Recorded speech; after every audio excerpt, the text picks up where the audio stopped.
audience? It's that time again. Spider myths. Again, I'm going to talk about some awesome urban legends I've heard, and by awesome I mean completely ridiculous. And that's what makes them awesome. Let's start out with something everybody's heard of. Black widows. Now, I'm not saying that black widows are a myth. Not at all.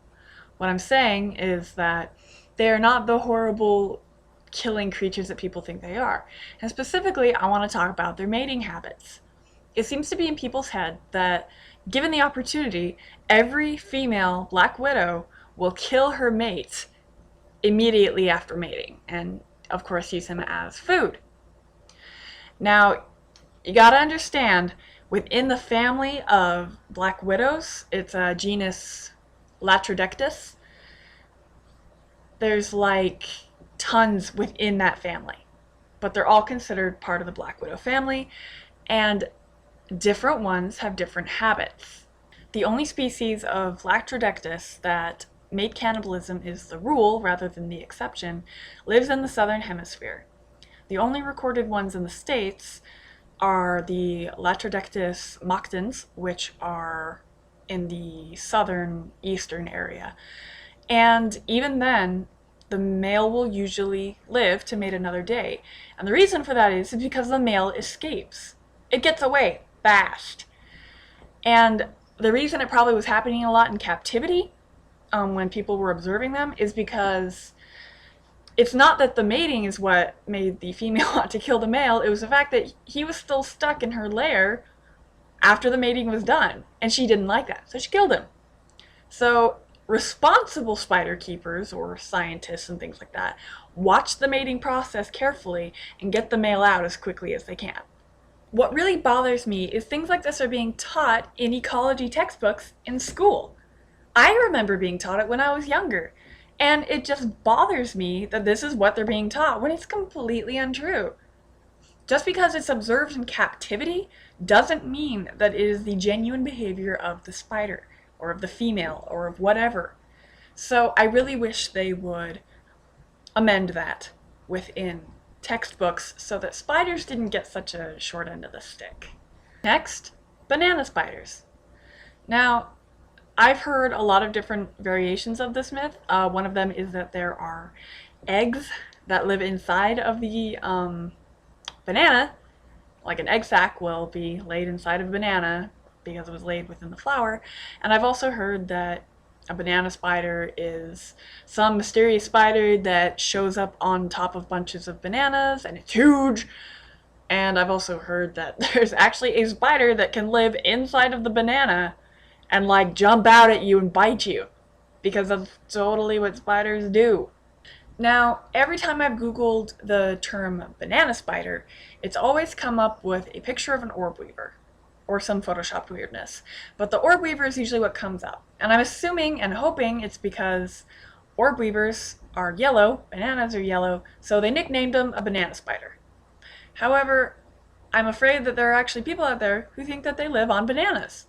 Orb weavers do not live on bananas. They have no interest in living on bananas.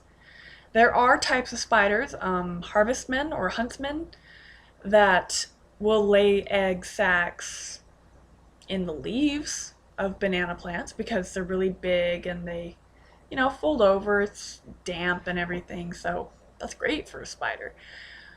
And lots of other insects do it too. It's not just one specific type of spider that wants to terrorize you in your bananas. A banana flower would be a terrible place for any kind of spider to lay her nest. They change too fast and they change too much for the kind of consistency a female spider would need to watch her egg sac and for it to properly be safe. So a banana plant and banana flowers, no, that would be horrible for them. They'll stick with the leaves and be happy with the leaves, and no spider is going to be in your banana, or spider babies, or anything like that. So enjoy your bananas, unless you don't like them, but don't not like them because you think there's spiders in them, okay? Here's an interesting one. It has been said that there are spiders that, when they bite you, they'll actually lay their eggs within the wound to feed their babies. Now, every time I've heard this myth, it had to do with the brown recluse. But I just want to get something straight really quick. Why do you think they're called the brown recluse? Because they avoid humans like the plague. That's why. So why would a female venture out, find a human that she has absolutely no interest in, bite it, and then some miraculous way lay her eggs in the wound?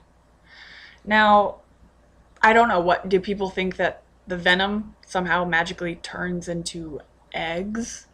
Because it takes spiders a good amount of time to create their egg sac and to lay eggs in it and everything. So what, are you just going to sit there and be like, wow, look at her go? No, I mean, she wouldn't even do it. That, and if the brown recluse were to even be under your skin, somehow, a baby one, it wouldn't eat its way out. It wouldn't even know what to do, because it would die. There's no way it would live under your skin. Hi, kitty. So, I don't know where people get this idea. And I mean, there's that popular myth about like the whole bubble gum, like spider eggs and bubble gum.